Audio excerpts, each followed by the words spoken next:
poly.ai app. How to use.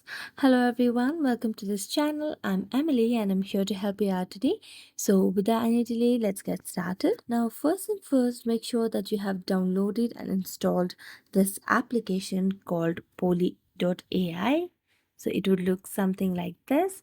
Now if you've already installed this in your device, then you can just tap on open,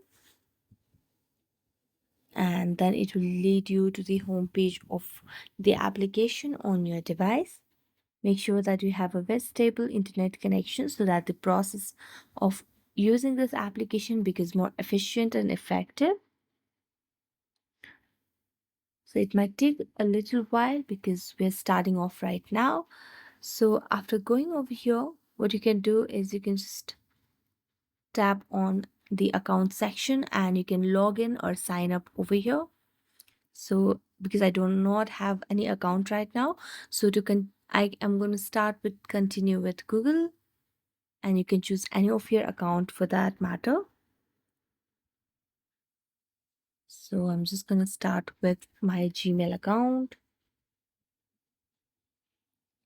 And after starting with this, you'll be given your username and you can give a bio as well.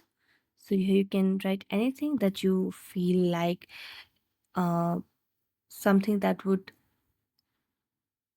other people make you know better. So just you can write anything like be kind and tap on get started, and your profile has been created. So here now you can just use any of your features over here and enjoy the application.